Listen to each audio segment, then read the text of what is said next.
I think there's very few experiences that put you in such a sense of presence in the moment. Like everyone says, live in the moment.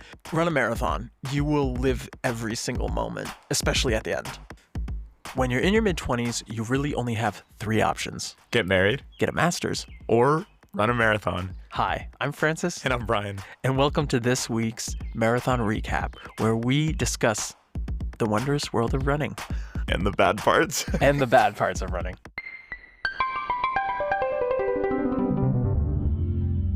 We hope everyone had a great Memorial Day weekend. It's currently Memorial Day evening. Francis and I are sitting on Francis's front porch, joined by our friend Zach Shrull, who just yesterday on Sunday ran the Vermont City Marathon alongside our very own Francis. So congratulations to you both. On this episode, we're looking forward to doing a special race debrief where we'll be unpacking your training cycles, lessons learned, some challenges, race day experience, and more. Before we get into it, this is just a reminder to follow us on Instagram at the Zone 2 Podcast and throw us a 5-star review down below if you like today's episode. In addition to the finishers, here with us, I am going to do another shout out to our friend and former guest, Ted Trzynski, who also ran the Vermont City Marathon yesterday with an astoundingly fast time of 3:13:31. Congrats on the PR, Ted. You looked great. And the negative split. I'll second that. I was with him for a good portion of it, and he did, in fact, look great. He looked great. You all looked great. Thank you. So congratulations to you guys. Congratulations to Ted. Congratulations to all the finishers of the Vermont City Marathon. And without further ado, let's get cracking with the Vermont City Marathon race recap.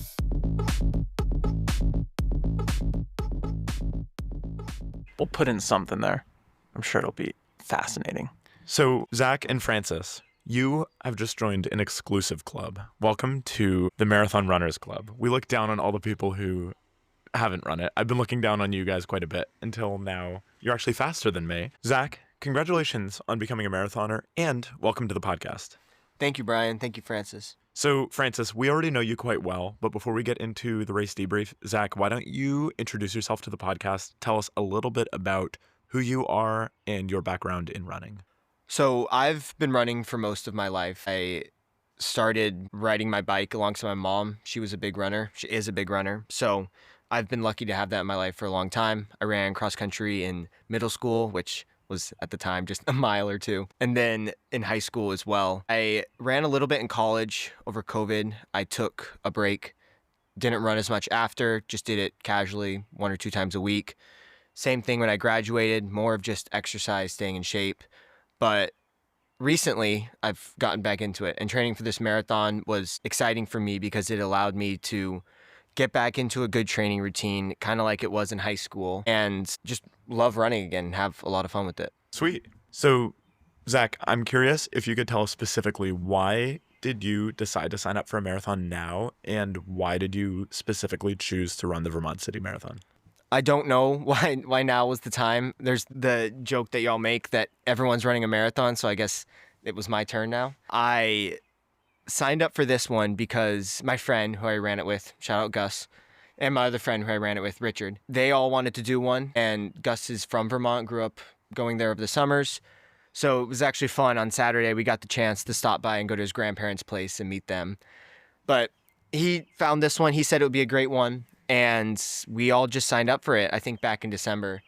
We'd all had this goal as well, so it was a fun thing that we all got to train for together. Yeah, it seems like at the end of last year, there was a lot of conversation just in our circles about people signing up for marathons, and I know that was kind of how a few of us came to the decision to run Newport, and it sounds like it was a similar train of thought for the ones who decided to run Vermont City, and it sounds like you chose a great marathon, so. Yes, I mean, I'm sure we'll get into this more later, but the city was popping. I mean, everyone was out there, and I loved how Burlington's a smaller city, but still a marathon that's slightly smaller is that big of an event in the city, and I thought that was amazing.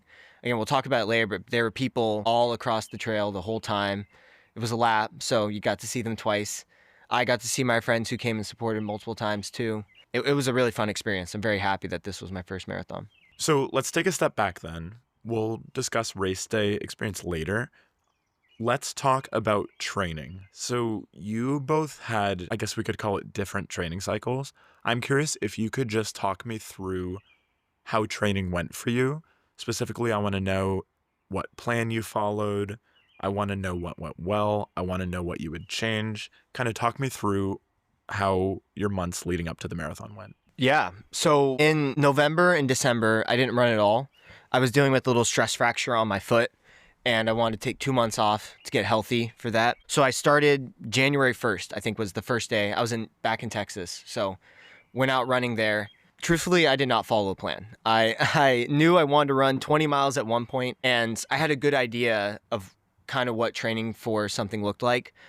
But I think if I were to do it again, I would definitely follow a plan and be more intentional with my workouts. But I knew I wanted one long run on the weekends, usually Saturday morning. I wanted a speed workout that was either Thursday or Tuesday, just whenever I could fit it in.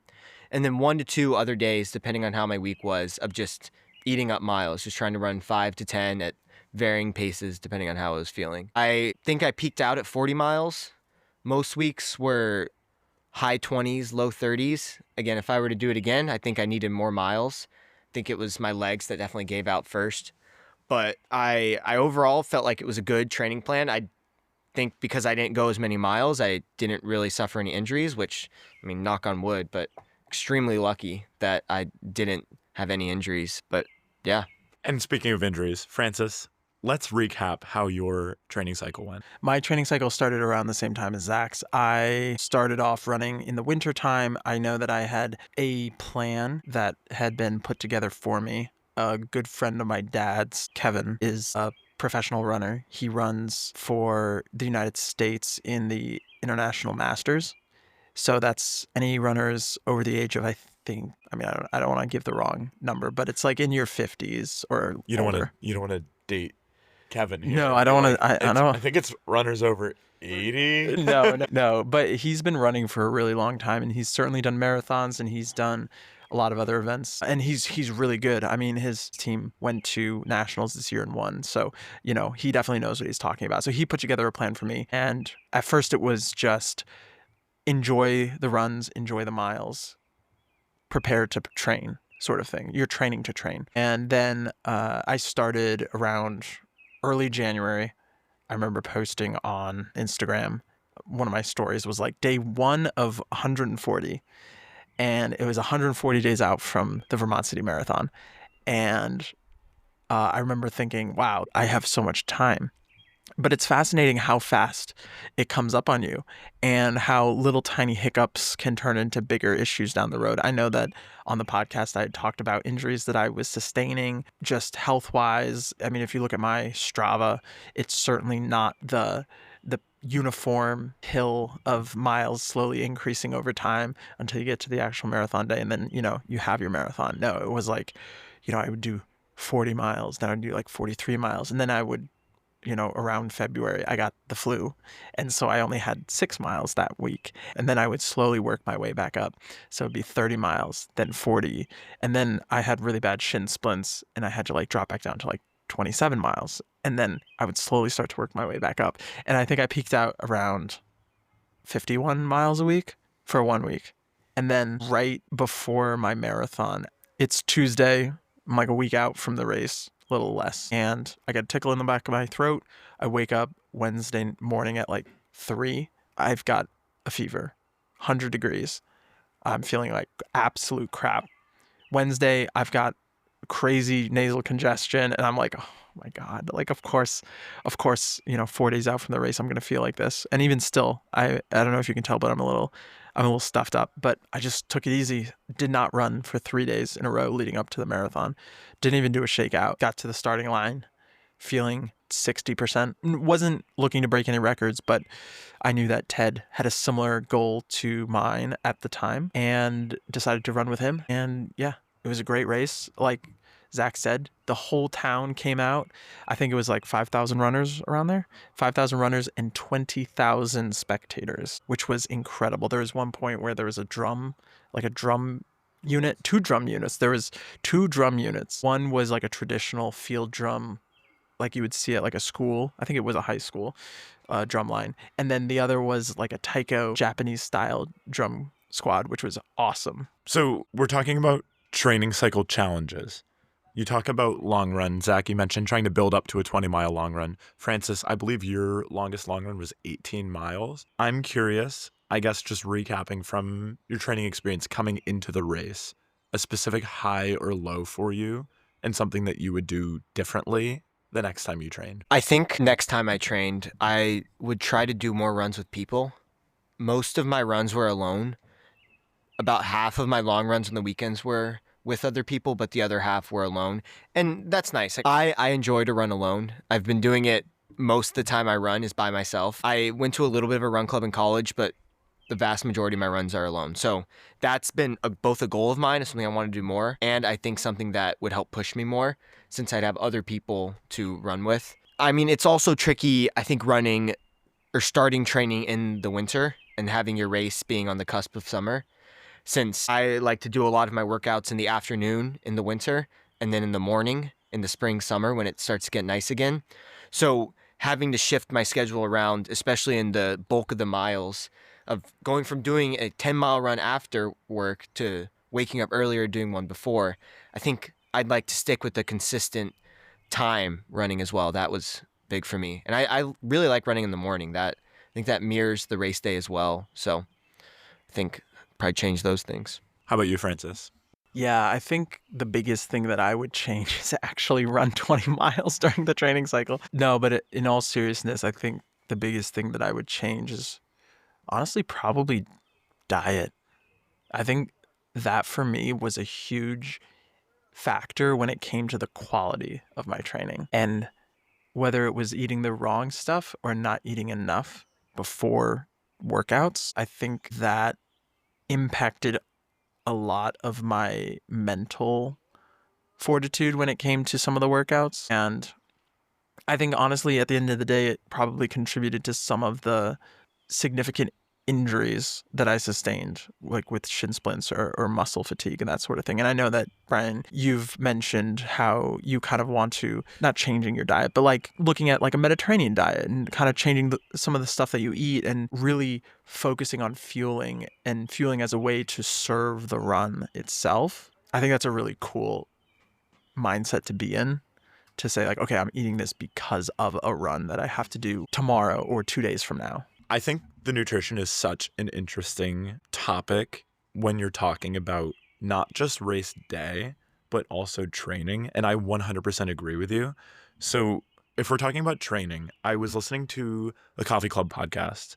They were talking about how when you're training, even if you're going for a shorter training run or something like, let's say like a 10-mile training run, it is still, you're subjecting your body to catabolic processes if you're not fueled appropriately. You're causing breakdown. And that's what's going to lead to things like injury. That's what's going to lead to things like that fatigue in the afternoon after your long run where you feel like you can't get out and do anything.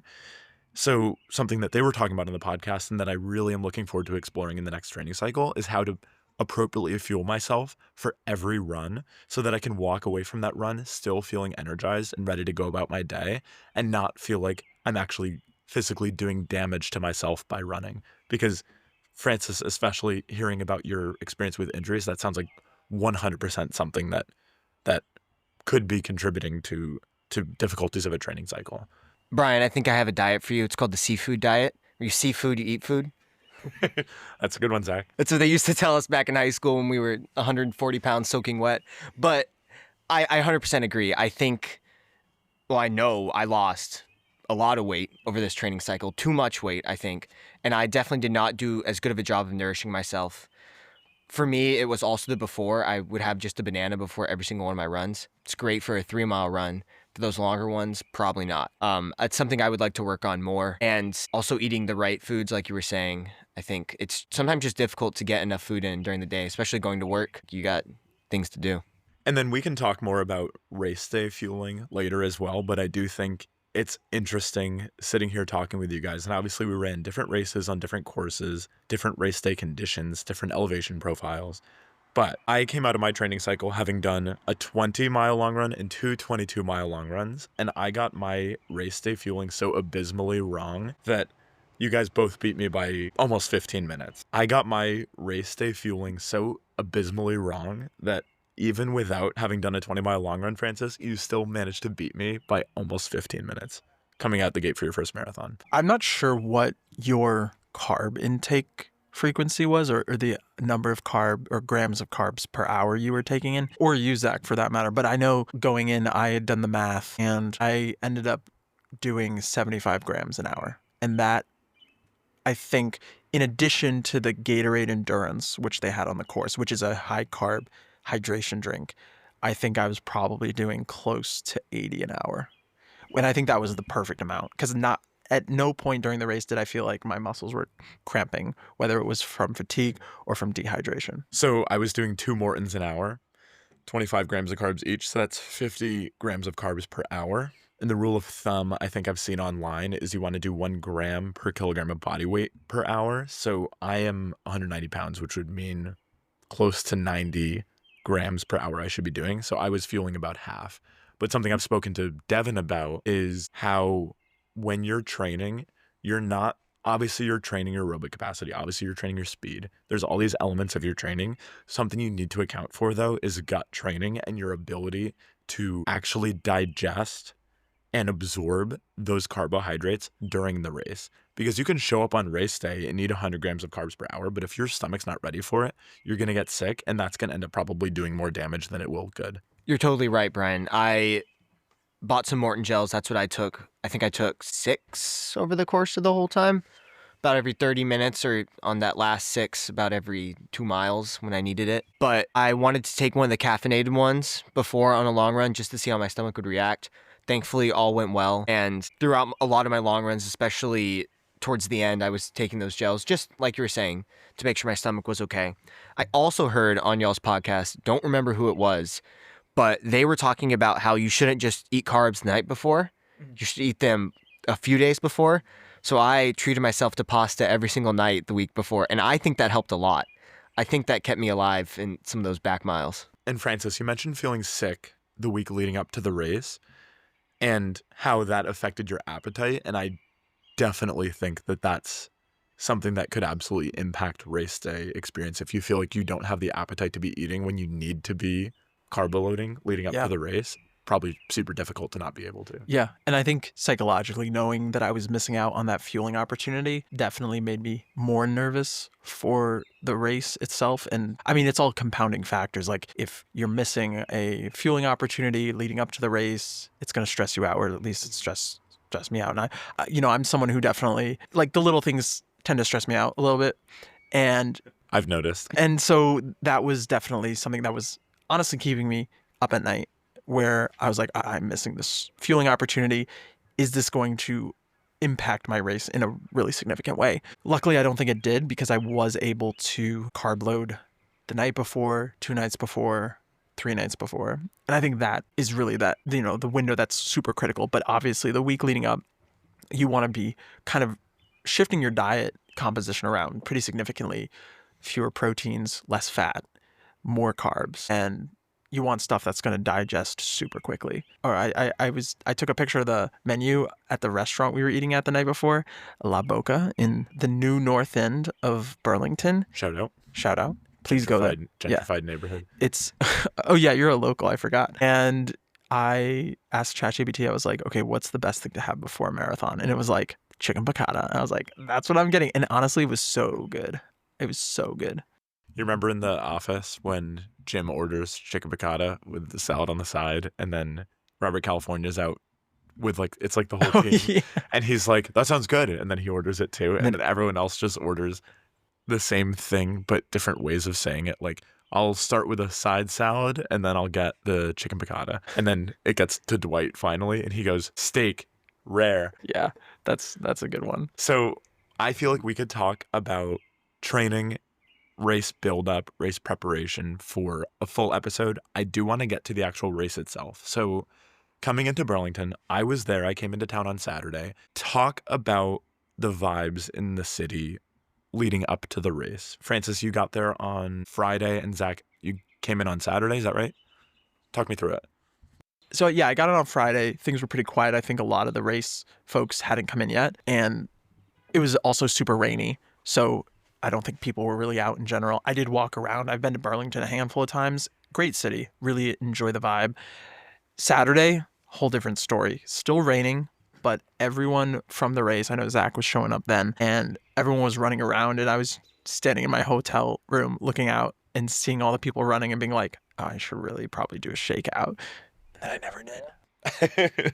Zach, how about you? So we drove up Saturday morning. We stopped at one of my friend's grandparents' place. They made us lunch. We got there in the afternoon, went to the expo. I love a good expo. That was a lot of fun to see, get our stuff. Loved the shirts too. Thought they were great shirts. The ones that were the same shade of yellow as like cat piss. Those, yes, those shirts. Wait, can I see it? I luckily did go for a shakeout run. It was a rainy shakeout run, but it was nice. Went to dinner at American Flatbread. Coincidentally, went to the one in Somerville a few weeks ago. I can say that the one in Burlington was better. Pizza was crispier. Different types of pizza too.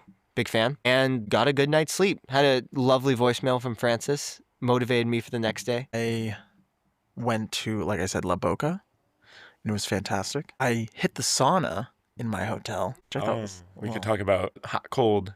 Yeah, that's what I Heat was training. thinking. I was like, should I heat myself up? And then I was sitting in the sauna for like 5 minutes and I was like, oh, I'm really sweating out all of the electrolytes I've been drinking this entire week. Maybe not a good idea. So then I got out and then I just like went into the gym and started like doing some like pretty relaxed like yoga and stretching. And then I went to bed, had a really weird dream about being a British boy playing soccer or football, but you guys call it soccer. What do you mean, you guys? Wait, you're really doing the character, huh? Yeah, I don't know what it means. And then, yeah, I mean, I feel like I never get good sleep before a race, but this was actually like pretty restful. And yeah, and then woke up, was debating whether or not I was going to wear long sleeves or just my singlet, and then was like, you know what, I'm just going to go with the singlet. And I think that was the perfect decision. With the sock gloves. Yep. Okay, so I guess mittens. I think it's the Burlington Times, the local news outlet or something. Their website has this really nice article about the Vermont City Marathon. And the cover photo for the article is of the start of the race. And in the right-hand corner is me and Ted. And on my hands are socks. So you're famous. I'm Burlington famous. Wow. I'm like up there with Ben and Jerry. So talk me through race morning. When you wake up, go into the race, how'd everything go? Did everything kind of go according to plan? Were there any curveballs? What happened? So I woke up in the lovely dorms of Champlain College. We found out you could stay there. It was fun. My roommate was... I took a picture, sent to my friends of like, new freshman year roommate seems a little weird. Hopefully it's a good semester. That's funny. You're a little old to be sleeping in a college dorm.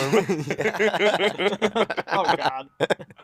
Fueled up, had a little coffee. That was some experimentation I hadn't done before, but I figured I'd need a boost of energy. And like us all, we're a little anxious before race day, so it was nice to get that little boost. Headed down to the start line about 30 minutes before, hung out there, got into the corral a little late, so first groups had gone really in the chunk of the pack. But otherwise, an extremely seamless race morning. Got a little bit of a jog in, not too much, a little bit of a stretch in, but really just waited to start. Yeah, I would probably have to second that. I feel like race morning, my philosophy is the haze in the barn. There's nothing you can do. The only thing you can do is what you've been doing. My pre-race breakfast is pretty much standard at this point. It has not failed me yet. Kodiak Peak oatmeal, banana nut flavor, really good. Have that with Morton Drink Mix 320 and a cup of black coffee.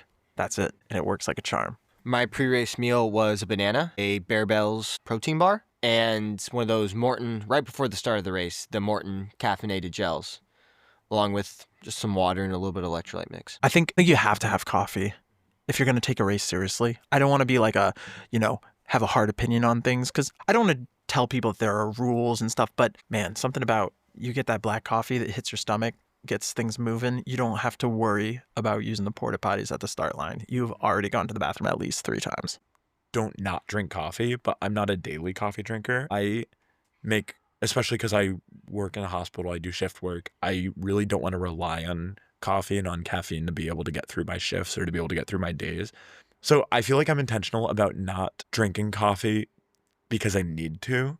So I kind of avoided drinking coffee before my training runs just because I was like, I don't want to rely on this race day. And then obviously race day, I didn't want to drink coffee because I didn't want to like have a big summer blowout because I wasn't conditioned to be able to deal with it. But I feel like I agree that especially the energy boost that you get and the bowel motility that you get from having a cup of black coffee early in the morning of your race, probably the best possible thing you can do just to get everything moving, get ready for your day. Here's my case for you to start drinking coffee regularly on the daily. I think it's good to know how it affects you. I think it's good to know, like for me, I drink my coffee at work. 15, 20 minutes later, I'm hitting the bathroom. Like that's how fast it works. It's like clockwork. It's at the point where it's almost conditioned my body. So when I have it in the morning before a race, it's like I can almost time it out exactly how it's going to affect me, when it's going to hit. And then, I mean, this is a disgusting conversation to have, but like, I mean, it is important We're for all race talking day. about shitting. Yeah, that's what it is. If you haven't caught on yet. So you're at the start line. What are your goals going into the race? Of course, my biggest goal was just to finish. Just this being my first one, wanted to make sure I got across the finish line. I don't know how realistic it was. It turned out to be okay, but my goal was a 7:30 pace. I think that equated to around 3:15, 3:16 and some change. I wanted to be solid throughout the whole race. Didn't want to start out too fast. That was really something I tried to do. I am a big victim of going out too fast and crashing and burning races.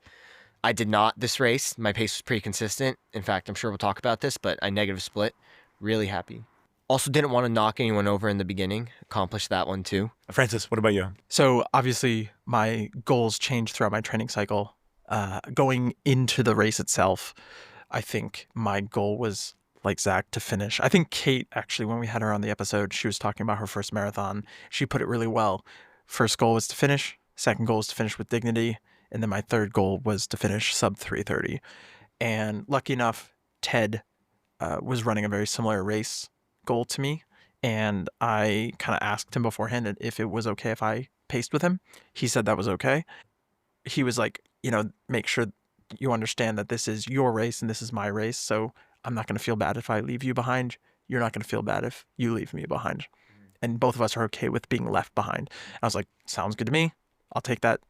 And so started off again, tried really hard not to go out too fast. Definitely easy to do that at the beginning because it was so congested for probably the first mile, 2 miles.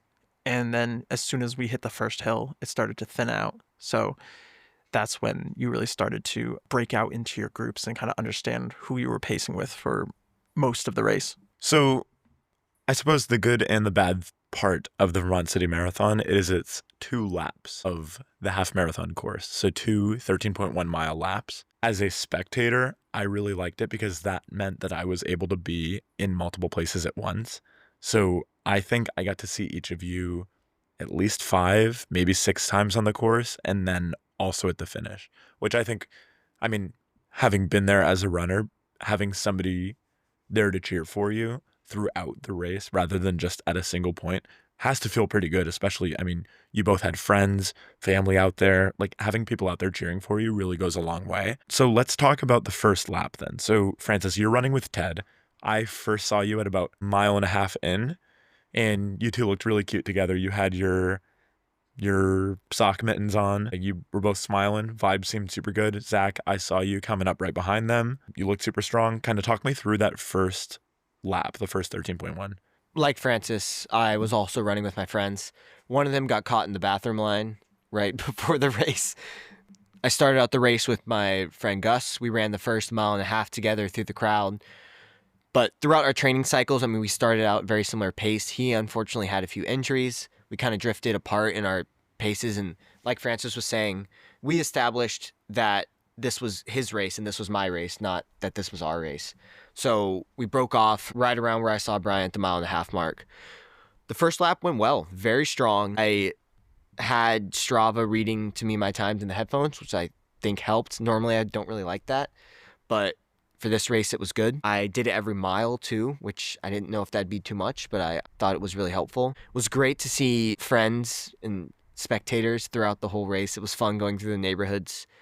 And overall, I really didn't have any qualms with that first lap. I really appreciated that I got a good sense of the course through the first time around. led me to negative split and know exactly what I could run on that second lap and exactly how I could finish with absolutely nothing left to give. So overall, I thought it was a great first lap, no complaints. Yeah, I would probably second everything that Zach just said. It was a really great way to see the course, understand it. You could kind of fudge with your fueling a little bit, like, taking a gel while you're going up a hill. Maybe not the best idea in the late stage of a marathon, but right at the beginning, totally fine. You can make that mistake. And then, coming around the second time, oh, okay, there's a giant hill coming up. I'm going to take my gel now. And it was also really cool to just, for the first lap, enjoy the spectating and see all the people who were out and cheering and really just enjoy and even talking to the people we were running with. I know Ted and I, we were talking to this one lady who was running the half marathon. We were like, "Oh, like how you feeling?" Like she was like, "Oh, this is great. Oh, by the way, there's a maple syrup stop up here. You should really get some." And so then we turn into this little neighborhood, and sure enough, there's like these two kids standing out in front of their house underneath a tent with little shots of maple syrup they're handing out. And so I turned to Ted and I was like, "Maple syrup shot?" And he's like, "Hell yeah." And so we just go and we take a shot of maple syrup. It was great. And yeah, people were giving out like oranges and food. It was awesome. When in Rome, right? When in Burlington, you drink the maple syrup. That's just how it goes. I saw you guys. So I had seen you at 1.5. Then I saw you again around maybe mile 6. And then the next time I saw you was 14.5. So the same spot I saw you originally, but on the second lap. And vibes still seemed super good. I know I ran with each of you for, I don't know, maybe a quarter mile, just chatted with you a little bit, kind of saw how you were feeling. Showed you my signs up close. Also did a plug for the podcast. I don't know who it was, whoever was running with Francis and Ted. I was talking to them, seeing how the race was going, and then I turned to the girl that was running right next to them. I don't know if you had been talking to her or not. And I was like, "Hey, did they mention that Francis has a running podcast?" And Ted was actually our second ever guest. And she was like, "No, what's it called?" And apparently had told them that she was going to listen to it during the race. I highly doubt that she actually did that, but that was pretty funny. But vibes seemed super good coming out of that first lap, kind of going into the second lap. When did things start to get difficult for you? So when I saw Brian the second lap, I explicitly remember telling him that my legs hurt. He was like, "Well, you're running a marathon." But I think in the second lap, I started to feel the consequences of not running enough miles in my training because my legs were the first to go by far. It was definitely one of the hardest hour and a halves of my life. I think just getting through that. I was also alone, which again, if I run another one, I'd love to run it with someone else. But there were two sections of it, the first section south and the other section north. The south section I think was fine, but I definitely became very dependent on those gels. There were some times when, I started to get tunnel vision, started to see some stars. I knew, okay, it's time to take one of these gels. And that kind of helped plateau me for the next few miles until I had to take another one. At mile 20, I asked Brian, "Hey, where's Francis? How's he doing?" And he was like, "Oh, he's only a few minutes ahead of you." I thought he was lying. I didn't know where Francis was. He could have been behind me. I thought he was most likely 20 minutes ahead of me. And I was like, "Dang, Brian, good motivation. Thank you. Thank you for keeping me going." No, I was just being honest. Scout's honor. And I think that really helped me keep running. And like I told them before, I just kept saying like, okay, like, I've ran 8 miles before. I can do it again. I've ran 6 miles. I can do it again.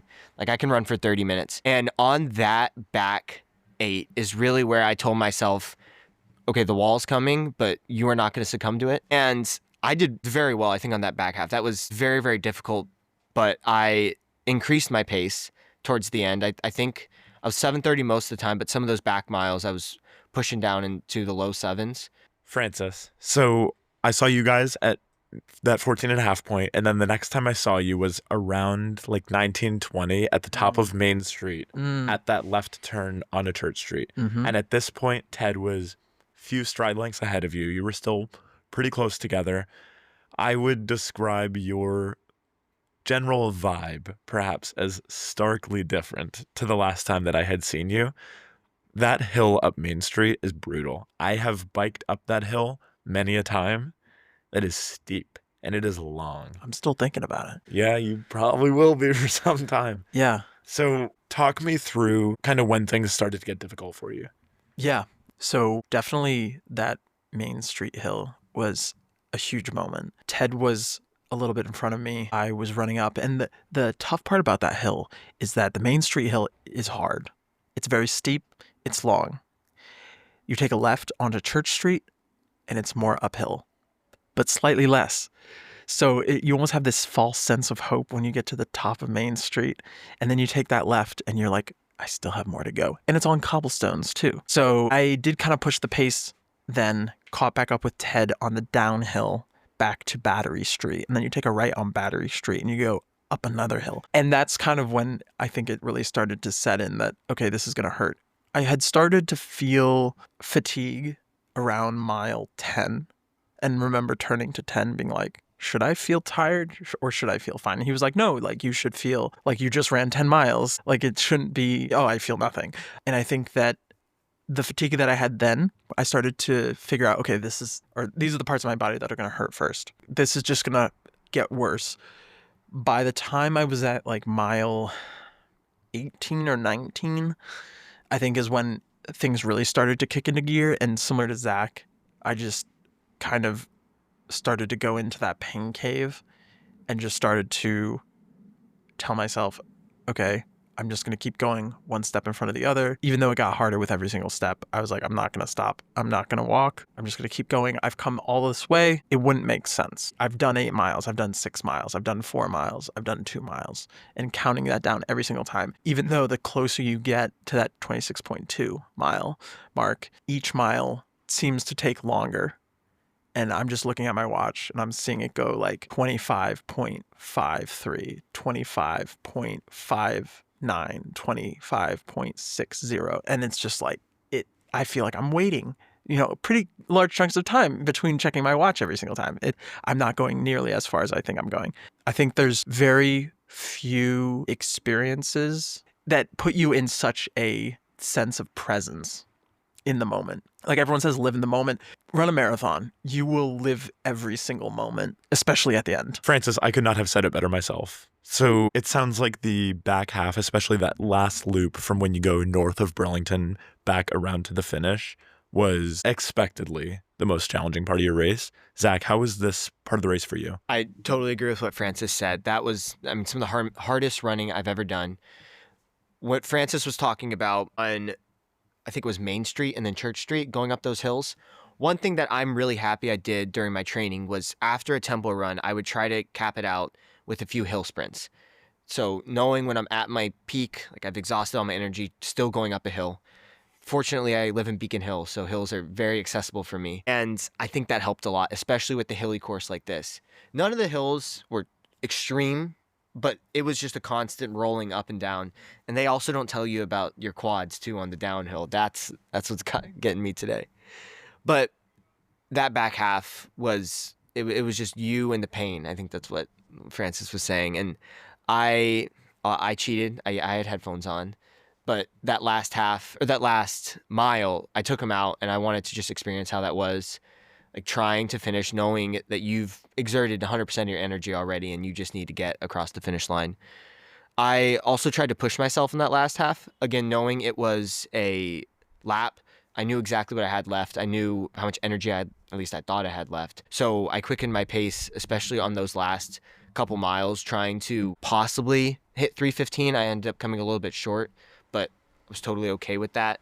Let's do a quick race recap. So I want to know what gels you used, how many grams of carbs per hour, what your pre-race fueling was, also from training, what your average mileage per week was, what your longest long run was, and what shoes did you race in? Zach specifically, we want to know. We talk about shoes on every episode. I think my chip clocked me in at a 3:17 and some change, 0:06, 0:10, something like that. I brought with me 4 gels, few Morton gels, and my friend actually tossed me some gels on the track as I was running.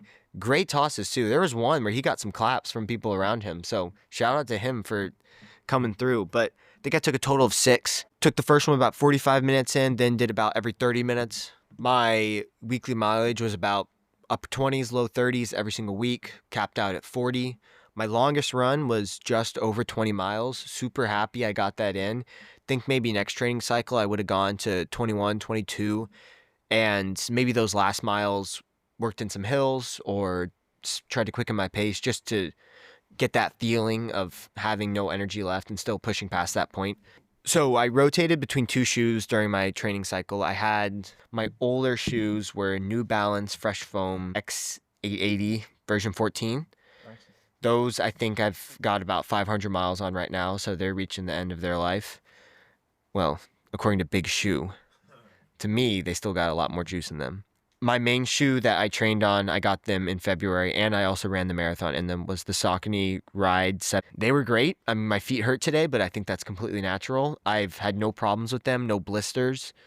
So highly recommend, really can't complain. I'm not brand loyal when it comes to shoes. I kind of just do what feels good. I haven't gotten a foot scan in a really long time, so I think that's something I might want to do, especially if I keep up this mileage or a tapered down version of this mileage. But the Saucony has served me very well. The New Balance has served me very well, and that's it. Francis, what about you? So my time was a 3:16:48, average pace of around 7:30. My total gels that I took during the race was 9 Morton 100 gels. I started off the race with 5 in my belt.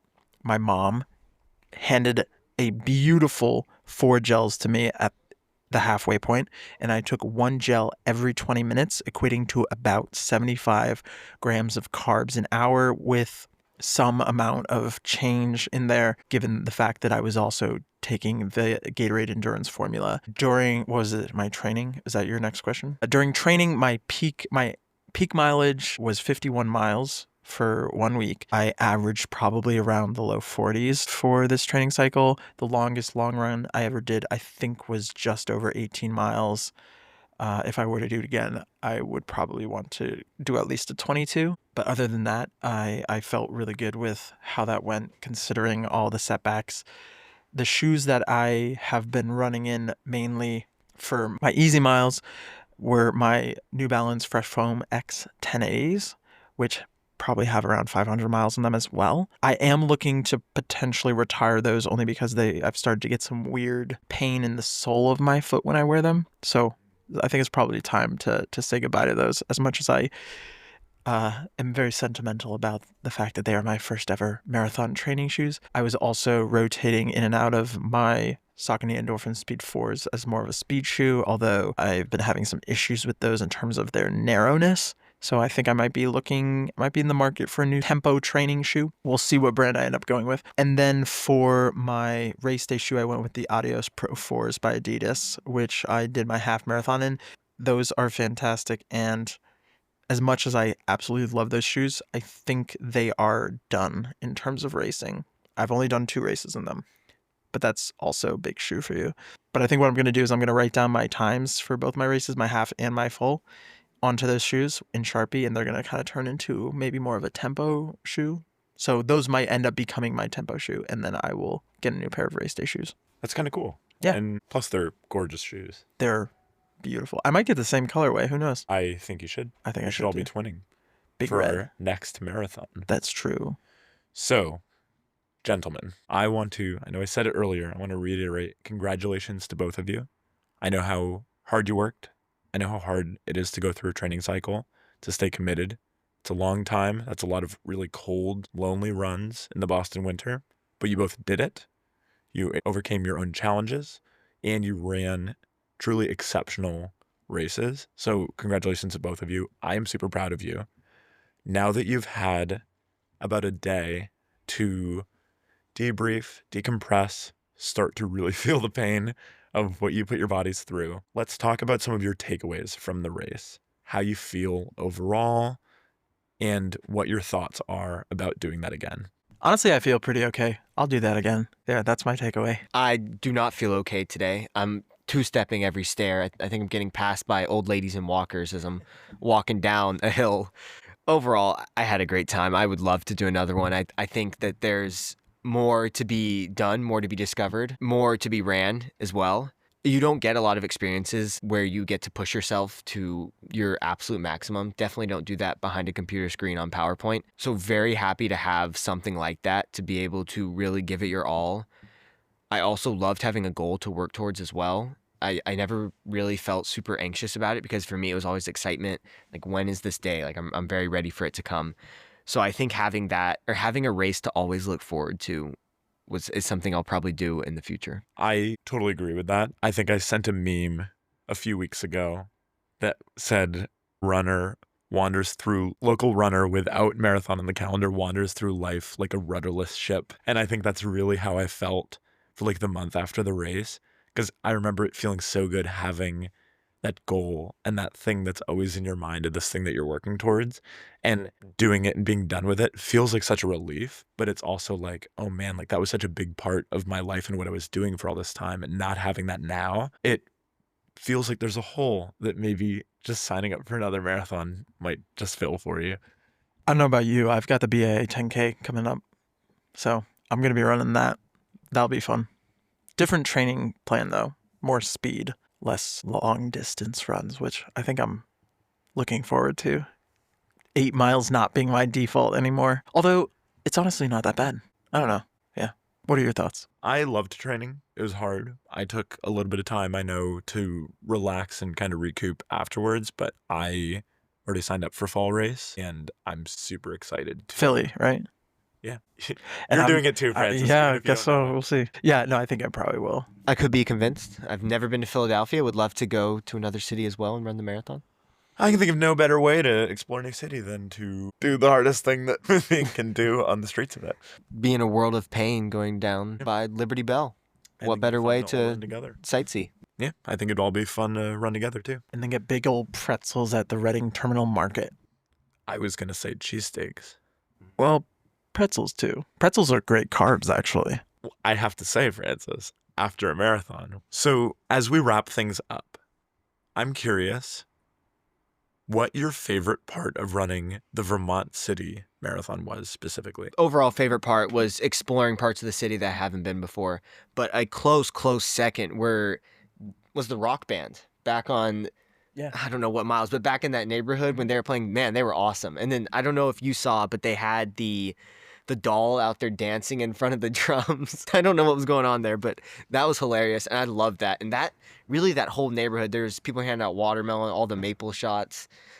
That was fun. That was a really fun stretch. And that was super nice because I think that's when everyone was hitting the wall. So to have that motivation was awesome. Brian, when you said what's your favorite part, I was thinking from like a race standpoint or part of the course, but honestly, it was seeing all the people out supporting the runners, and it was really the community aspect of this entire town, which, you know, Burlington is the largest city in Vermont, but Vermont's not really known for its bustling metropolises. So everyone in this town kind of coming out and cheering on, you know, this relatively small group of like 5,000 runners, but to have 20,000 spectators is really incredible. And I think it was just really awesome to see so many people come together around this sport and around this event that made it even more of a special achievement than it already was. I totally agree. And having lived in Burlington for 4 years, it was really cool to be able to be there and celebrate you guys, and also use that as an opportunity to experience the city that I had lived in for a long time in a new way. It was really cool. So I had an absolute blast. I know you mentioned race conditions were perfect. You guys all just did an amazing job. Hats off to all the participants of yesterday's Vermont City Marathon. And that is the show. That wraps things up for us here today. But Zach, thank you so much for taking the time to come here and chat with us. I know you are resting, recuperating after your big race, but it means a lot for you to come share your experience with us. And Francis, you as well. I know this is your podcast, but still, I'm thankful to be here.